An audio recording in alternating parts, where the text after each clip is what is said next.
మన ప్రభు అయిన రక్షకుడైన యేసుక్రీస్తు పరిశుద్ధ నామములో మీ అందరికీ శుభములు తెలియచేయుచున్నాను. మీరందరూ క్షేమంగా ఉన్నారని ఆశిస్తూ ఉన్నాను. ఈరోజు బలపరిచే వాక్యము రాజుల మొదటి గ్రంథము 19వ అధ్యాయము 7వ వచనము. యెహోవా దూత రెండవ మారు వచ్చి అతన్ని ముట్టి, నీ శక్తికి మించిన ప్రయాణం సిద్ధమై ఉన్నది, నీవు లేచి భోజనం చేయమని చెప్పాను. ఏలియా ప్రవక్త విశ్వాసంతో అద్భుతమైన కార్యాలను జరిగించినట్లుగా దేవుని యొక్క వాక్యము తెలియజేయబడుతుంది. బయలు ప్రవక్తలను చంపినట్లుగా దేవుని యొక్క వాక్యము తెలియజేస్తున్నది. ఏలియా ఎంతో ధైర్యాన్ని కలిగి జీవించాడు. ఏలియా చేసినదంతయు అతడు ఖడ్గము చేత ప్రవక్తలందరినీ చంపించిన సంగతియు ఆహాబు యెజెబెలుకు తెలియచెప్పగా, యెజెబెలు ఒక దూత చేత ఏలియాకి వర్తమానం పంపించాను. రేపు ఈ వేళకు నేను ఈ ప్రాణమును వారిలో ఒకని ప్రాణం వలె చేయని ఎడల దేవుడు నాకు గొప్ప అపాయం కలగజేయనుగాక. కాబట్టి అతడు ఈ సమాచారం తెలుసుకొని లేచి తన ప్రాణం కాపాడుకుంటకై పోయి యూదా సంబంధమైన బెయేర్షెబాకు చేరి అచ్చట ఉండమని తన దాసునితో చెప్పి, తాను ఒక దిన ప్రయాణం అరణ్యములోనికి పోయి ఒక బదరీ వృక్షం కింద కూర్చుండి మరణాపేక్ష గలవాడై, యెహోవా, నా పితరుల కంటే నేను ఎక్కువ వాడిని కాను, ఇంత మటుకు చాలును, నా ప్రాణం తీసుకొనమని ప్రార్థన చేశాను. అతడు బదరీ వృక్షము క్రింద పరుండి నిద్రించుండగా ఒక దేవదూత వచ్చి అతన్ని ముట్టి, నీవు లేచి భోజనం చేయమని చెప్పాను. అతడు చూసినంతలో అతని తల దగ్గర నిప్పుల మీద కాల్చిపడిన అప్పమును నీళ్ళబొడ్డియు కనబడిన కనుక అతడు భోజనం చేసి తిరిగి పరుండెను.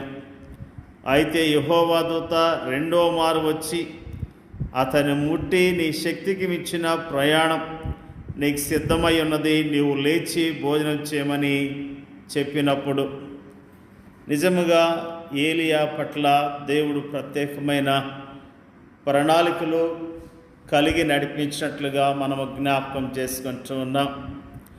ఏలియా విశ్వాస సమయాల్లో కాకోలముల ద్వారా పోషించబడ్డాడు. విధవరాలు గృహములో పోషించబడ్డాడు. అతని నిరాశ సమయాల్లో దేవుని దూత అతని కాపలాగా ఉంచబడింది. దేవుడే స్వయముగా అతనికి భోజనం పెట్టాడు. మనల్ని సంరక్షించి ఆదరించే ఒక అద్భుతమైన తండ్రి మనకు ఉండటం ఎంత అద్భుతమైన విషయం. దేవుని దూతచే నిద్రలేపబడిన ఏలియా చూచినంతలో అతని తల దగ్గర నిప్పుల మీద కాల్చబడిన అప్పమును నీళ్ళబొడ్డియు కనబడెను. ఏలియా దినములోని యెహోవా, సువార్త దినములోని ప్రభుని యేసే మన నిరాశ సమయాల్లో మన చుట్టూ కారు చీకట్లో ఆవరించవచ్చు. మనము కృంగిన సమయాల్లో మన హృదయాలను భయభీతులు ఆవరించవచ్చు. అలాంటి సమయాల్లో చేదైన తలంపులు మనల్ని నింపుతాయి. సనుగుళ్ళు గొనుగుళ్ళు మన నోటకు వస్తాయి. ప్రార్థన మన పెదవులకు దూరం అవుతుంది. అయినప్పటికీ మన పరలోకపు తండ్రి యొక్క సున్నితమైన సంరక్షణ మనకి ఎప్పుడూ దూరము కాదు. తన సేవకునికి మంచి భోజనం పెట్టి అతనికి మంచి నిద్రనిచ్చి అతని అలసట తీర్చిన తర్వాత దేవుడు అతనికి తాజా సూచనలు ఇచ్చాడు. తాను ఒక ప్రయాణం చేయవలసి ఉందని ఏలియా అనుకున్నాడు. కానీ దేవుడు అతనితో, నీ శక్తికి మించిన ప్రయాణం సిద్ధమై ఉన్నదని చెప్పాడు. ఆ సుదీర్ఘ ప్రయాణానికి ధైర్యం కావాలి, శక్తి కావాలి, విశ్వాసం కావాలి, వ్యతిరేకత జయించబడాలి. అయితే ఇవన్నీ కూడా మనలాంటి సామాన్య మానవులకు అసాధ్యమైనవి. ఏలియా ముందు ఒక సుదీర్ఘమైనది, శక్తికి మించినదనైన ప్రయాణం ఉన్నది. అది ఏలియాకు శక్తికి మించిందే కానీ ఏలియా దేవునికి మాత్రం కాదు. దేవుడు తన సున్నితమైన ప్రేమతో తన సేవకుని ప్రతి విధమైన అవసరతలను తీరుస్తాడు. మన జీవితాల్లో కూడా మనకు కూడా ఒక సుదీర్ఘ ప్రయాణం ఉన్నది. అది నిత్యత్వపు మహిమలో అంతమవుతుంది. అయితే ఆ ప్రయాణములో కష్టాలున్నాయి, శ్రమలున్నాయి, పరీక్షలు ఉన్నాయి, వ్యతిరేకత ఉంది. ఈ సుదీర్ఘ ప్రయాణం మన శక్తికి మించినదని మనం అనుకోవచ్చు. ఈ సుదీర్ఘ ప్రయాణం చేసేందుకు మనకు శక్తి చాలదని మనం అనుకోవచ్చు. ఇలాంటి ప్రయాణాలు ఎవరు చేయగలరు అని మనము అనుకోవచ్చు. కానీ నా కృప నీకు చాలును, బలహీనత యందు నా శక్తి పరిపూర్ణమగుచున్నదని ప్రభు మనతో అంటున్నాడు. ప్రభుని యేసు క్రీస్తు కృప మరియు ఆయన శక్తి మనకు అందుబాటులో ఉన్నప్పుడు క్రీస్తు యేసునందున్న కృపచేత బలవంతులగుచ్చు మనం ముందుకు సాగుదాం. దేవుని యొక్క ప్రజలముగా ఏలియా యొక్క విశ్వాసాన్ని ఈ రోజున మనము జ్ఞాపకం చేసుకుంటున్నాం. నిజంగా ఏలియా ప్రభుమందు విశ్వాసం ఉంచి అద్భుతమైన కార్యాలు జరిగించాడు. ఏలియా నిరాశ కలిగి ఉన్నప్పుడు ప్రభు అతనికి ధైర్యాన్ని ఇచ్చాడు. అతని విశ్వాస జీవితంలో ప్రభు నమ్మదైన దేవుడిగా అతనితో ఉంటూ అతన్ని నడిపించాడు. మన విశ్వాస యాత్రలో కూడా ఆయన మనతో ఉన్నాడు.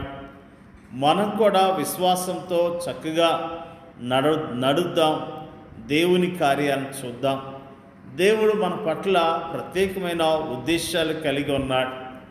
మన జీవితాల్లో ఆయన ఉద్దేశాలు నెరవేర్చబడినట్లుగా విశ్వాసంతో ఆయన కొరకు జీవిద్దాం, ఆయన మహింపర్దాం. దేవుడి యొక్క వాక్యాన్ని దీవించునుగాక. పరిశుద్ధుడైన మా తండ్రి, మంచి తండ్రి, నీకు స్తోత్రాలు.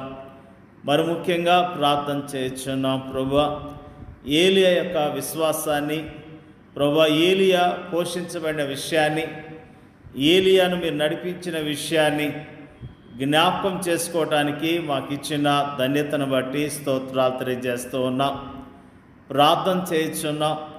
మరి ముఖ్యంగా ప్రభువా మా విశ్వాస జీవితంలో కూడా అయా మరి ప్రభువా విశ్వాసంతో జీవించడానికి కావలసిన నీ బలాన్ని, శక్తిని మాకు అనుగ్రహించమని అడుగుచున్నాం తండ్రి. నీకు వందనాలు తెలియజేస్తూ ఉన్నాం ప్రభువా. మా పట్ల నీకున్న ఉద్దేశాలు నెరవేర్చబడాలి. నీ చిత్తానికి లోబడి మేము చక్కగా ప్రయాణం చేయటానికి, యోగ్యముగా నేను మహింపరచడానికి సహాయం చేయమని ప్రార్థన చేయుచున్నాం.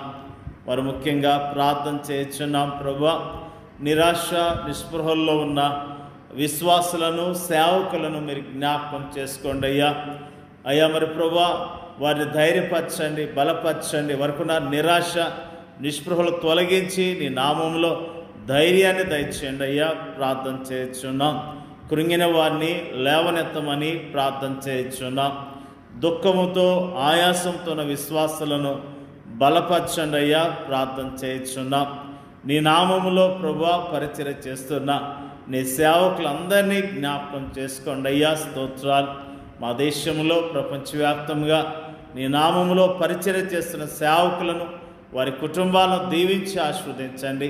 వారికి ఉన్న ప్రతి అవసరత మీరు తీర్చండి అయ్యా. స్తోత్రాలు.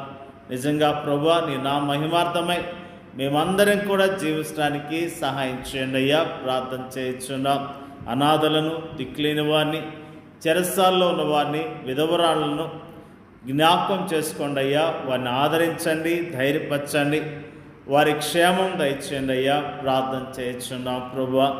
నీ నామములో ప్రభువా ప్రతిరోజు లేఖనాలు ధ్యానం చేస్తూ విశ్వాసంతో ప్రభువా జీవించడానికి పరిశుద్ధాత్మ శక్తిని మాకు దయచేయండి అయ్యా. ప్రార్థన చేయుచున్నాం. మాకు ఇచ్చిన చక్కని వాక్య భాగాన్ని బట్టి నీకు వందనాలు తెలియజేస్తున్నాం. విశ్వాస యాత్రలో చక్కగా జీవించడానికి నీ కృపను మెండుగా మాకు దయచేయండి అయ్యా. ప్రార్థన చేయుచున్నాం. మాకు ఇచ్చిన ఈ యొక్క చక్కని మాటలను బట్టి వందనాలు తెలియజేస్తున్నాం. మా ప్రార్థన అంగీకరించమని యేసుక్రీస్తు నామములో అడుగుచున్నాం తండ్రి. ఆమేన్.